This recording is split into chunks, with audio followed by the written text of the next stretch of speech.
Hey, what's up? This is Nathan from Gotch SEO Academy, and in this lesson, I'm going to show you how to use the robots.txt file. So at a high level, the purpose of the robots.txt file is to instruct robots how to act.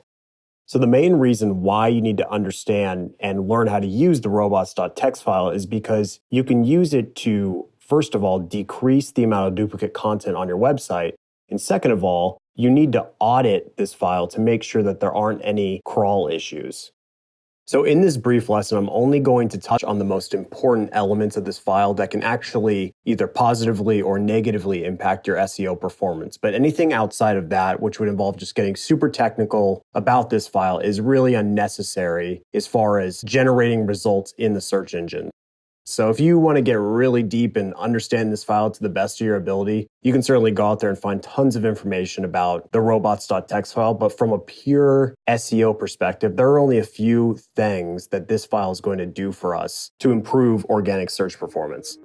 So the first element of this file that I want to cover is this disallow option, which when you have this tag in here, what the search engine crawler is going to do is it's going to see that you have disallowed a specific page. And ideally, they're going to not index that page. And so they do not always follow the robots.txt file as far as the search engine crawlers. You can instruct them not to crawl that page or not to place it in the index, but that doesn't mean that they're going to listen, because ultimately Google is going to decide what they put in their index. But this is a good method to guide the search engine crawler to make sure that certain pages that you don't want in the index are not indexed. And so as you can see in this example, I have the WP admin page disallowed because I do not want that in the Google's index. In addition to that, you may not want certain category pages. You may not want certain author archive pages. You may not want any page that could cause some sort of duplicate content on your website. So you can use the robots.txt file to disallow these pages so that you can prevent them from showing up in the search engine.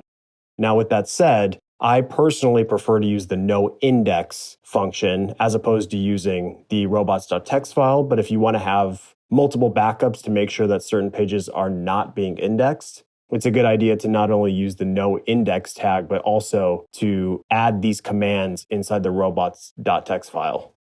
I will say that for most people doing SEO, it's probably a better idea just to avoid messing with this file in general and just focus on using no index and no follow tags, because Google does tend to honor those a little bit more. They don't honor the robots.txt file as much.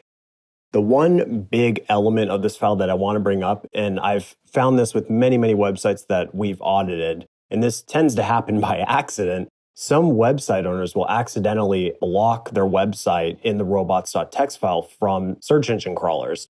That is obviously something that you do not want to do, because you want Google or whatever search engine to be able to crawl your website to the fullest extent and be able to index your website to the fullest extent. It's really important that when you're doing an audit on your website or your client's website or whatever website you're working on, to make sure that the website is not being blocked in the robots.txt file. So now I want to show you an example of what it would look like if a website was actually being blocked in the robots.txt file. So I got this example from varvy.com, and it's a really great demonstration of when a bot is being blocked. And so in this case, on the right-hand side, you're going to see that in the disallow section, there's a slash. And basically what that is telling a search engine is to not crawl the entire website. So slash just stands for the entire website. All that you need to do is simply remove the slash, and the search engine crawlers will be able to crawl the site and ultimately recrawl the site and start to index the website again. So if you're ever having any issues with your website's crawl or your website's indexation, a good place to look is going to be the robots.txt file to make sure that you aren't blocking any pages or blocking the website in general. So that is pretty much all you need to look out for when auditing your robots.txt file. Just make sure that no important pages are being blocked on your website in this file.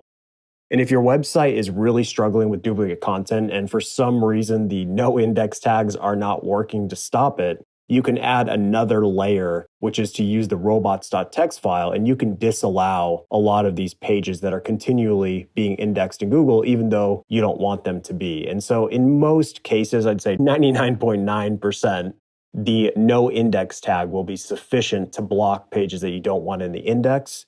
But sometimes things don't go according to plan, so you can add another layer in your robots.txt file. But like I said, I recommend using the no index tag first, and if that doesn't work, then of course you can go to the robots.txt file, but just make sure you're being really careful with what you do in there because it can actually negatively impact your website if you don't do things right. And so that is all you need to know for the robots.txt file. Thank you so much for watching, and I'll see you in the next lesson.